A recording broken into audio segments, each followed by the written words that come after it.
masuk kepada pemindah tanganan barang milik daerah yang kedua, yaitu tukar menukar. Yang pertama apa tadi? Penjualan. Yang kedua, tukar menukar. Nah, tukar menukar barang milik daerah dengan pertimbangan apa aja?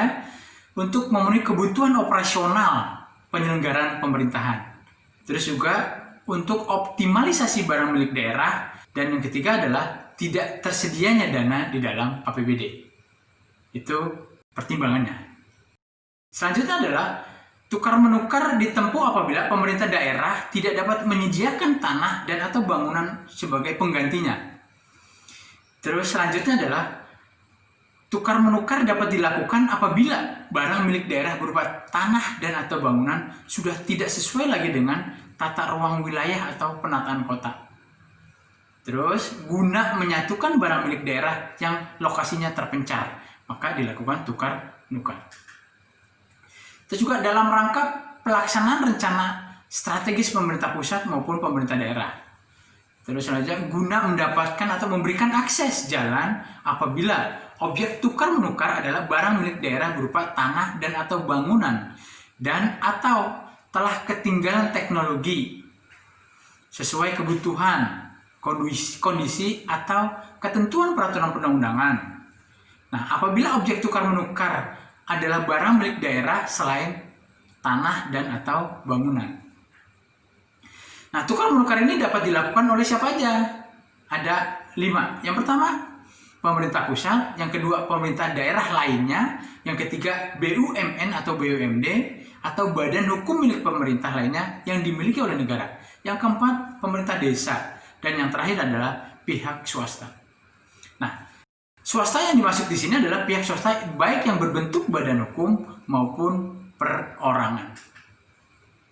Nah, di dalam pasal 378, tukar menukar barang milik daerah dapat berupa apa aja? Yang pertama, tanah dan atau bangunan yang telah diserahkan kepada gubernur atau bupati atau wali kota. Yang kedua, tanah dan atau bangunan yang berada dalam pengguna barang. Terus yang ketiga, selain tanah dan atau bangunan. Tanah dan atau bangunan yang berada pada pengguna barang itu meliputi tanah dan atau bangunan yang masih dipergunakan untuk penyelenggaraan tugas dan fungsi pengguna barang, tetapi tidak sesuai lagi dengan tata ruang wilayah atau penataan kota. Nah, tukar menukar barang ini dilaksanakan oleh pengelola barang. Kita masuk ke dalam kajian tukar menukar. Nah, terdapat di dalam pasal 379. Nah, kajiannya berdasarkan apa? Ada 3 aspek kajian yang akan dilakukan. Yang pertama adalah aspek teknis, antara lain apa aja? Kebutuhan pengelola barang atau pengguna barang, dan spek barang yang dibutuhkan. Yang kedua, aspek ekonomis. Kajian terhadap nilai barang milik daerah yang dilepas atau dan nilai barang pengganti. Dan yang ketiga adalah aspek yuridis, yaitu tata ruang wilayah dan penataan kota serta bukti kepemilikan. Bapak dan Ibu, di dalam pasal 381 bahwa barang pengganti tukar menukar dapat berupa barang yang sejenis dan atau barang yang tidak sejenis. Nah, barang pengganti utama tukar menukar barang milik daerah berupa tanah. Harus berupa tanah. Terus tanah dan bangunan. Nah, barang pengganti utama tukar menukar barang milik daerah berupa apa aja? Bangunan dapat berupa tanah, dapat berupa tanah dan bangunan, dapat berupa bangunan aja, dan yang keempat adalah tanah atau selain tanah dan atau bangunan. Nah, barang pengganti tersebut harus dalam kondisi siap digunakan pada tanggal penandatanganan perjanjian tukar menukar atau adanya berita acara serah terima atau kita sebut dengan namanya BAST. Bapak dan Ibu, di dalam pasal 382 bahwa nilai barang pengganti atas tukar menukar paling sedikit dengan nilai wajar barang milik daerah yang dilepas. Artinya nilai barang tersebut seimbang. Nah, apabila nilai barang pengganti lebih kecil daripada nilai barang milik daerah yang dilepas, mitra tukar menukar wajib menyetorkan ke rekening kas umum daerah atas sejumlah selisih nilai antara nilai wajar barang milik daerah tersebut.